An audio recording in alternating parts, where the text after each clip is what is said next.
कि जब मशीन खुले तो आप लोगों को क्या करना चाहिए। तभी हमने एक चार्ट बनाया है ताकि सब लोगों की सुविधा के लिए किया है हमने, कोई ऐसा नहीं, क्योंकि बाद में अगर आरोप लगे तो अच्छा नहीं है।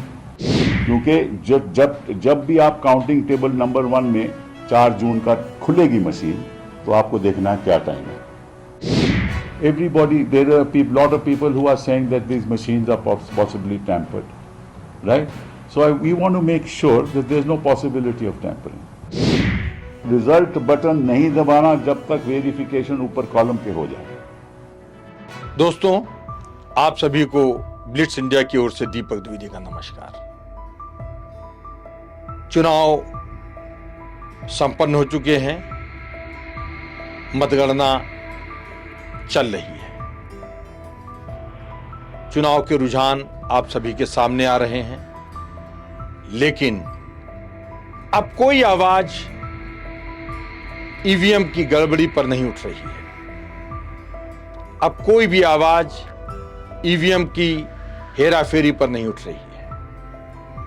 इलेक्शन कमीशन ने अपना वक्तव्य जारी किया है, देश में मीडिया को बताया है कि उसके चुनाव में मतदाताओं के अलावा जिन अन्य संस्थाओं ने, देश की सुरक्षा एजेंसियों ने, उसके संपूर्ण तंत्र ने किस तरह से उसको सहयोग दिया है, उसके बारे में इलेक्शन चुनाव ने सबके प्रति आभार व्यक्त करते हुए ये कहा है। देखिए, फिर एक माहौल बनाया गया कि देखिए ये मतलब कैसे हो सकता है ऐसा कि लार्ज नंबर में आरओज को इन्फ्लुएंस कर दिया गया है। कैसे हो सकता है देश में? वो जो मैंने जिनकी फोटोज दिखाई थी आपको, जो काम कर रहे हैं पिछले 3-3 महीने से गर्मी में, कोई पूरी कंट्री के 800, 900, 700, 600, 500 लोगों को इन्फ्लुएंस कर सकता है? कर सकता है तो बताइए किसने किया, हम उसको सजा देंगे।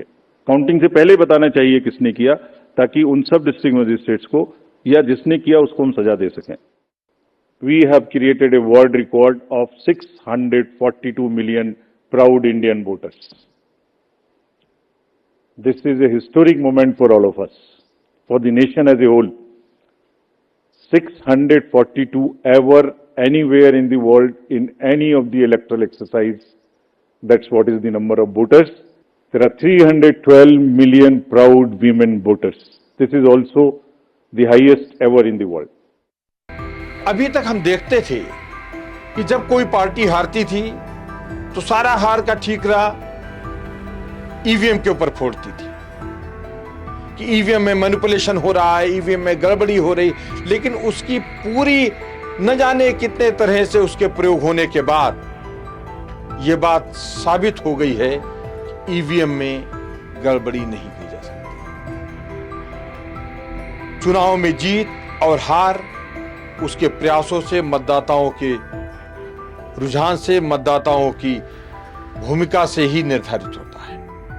लेकिन आज सबसे बड़ी महत्वपूर्ण चीज ये है कि देश के सबसे जाने माने प्रतिष्ठित अधिवक्ता कपिल सिब्बल जी ने, जो काफी समय तक केंद्र में मंत्री भी रहे हैं, सांसद भी हैं और बहुत महत्वपूर्ण विषयों पर अपनी राय देते रहे हैं, आज उन्होंने अपने एक जारी किए गए वीडियो में मतगणना के दौरान सावधानी बरतने का बहुत ही अच्छा जिक्र किया है।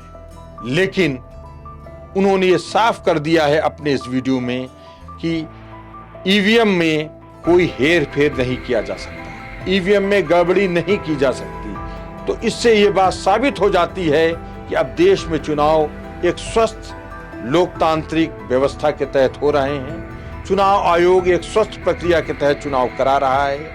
किसी भी तरह की छेड़छाड़ ईवीएम से नहीं की जा सकती है। हाँ, मतगणना के दौरान सभी प्रत्याशियों के, सभी एजेंटों को जो सतर्कता बरतनी चाहिए उसके बारे में उन्होंने बात की। देश के कोई भी व्यक्ति, कोई भी नेता आज ईवीएम की गड़बड़ी की बात नहीं कर रहा है। तो इससे यह साबित हो गया है कि हमको देश के प्रयासों में अपना वक्त लगाना चाहिए और इलेक्शन कमीशन को वे वजह हमको बदनाम करने से बचना चाहिए।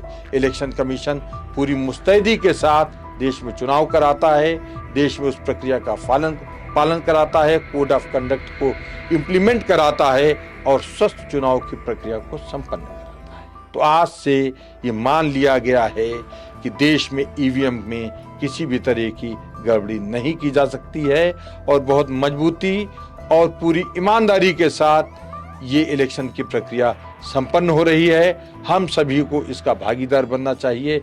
जय हिंद, जय भारत।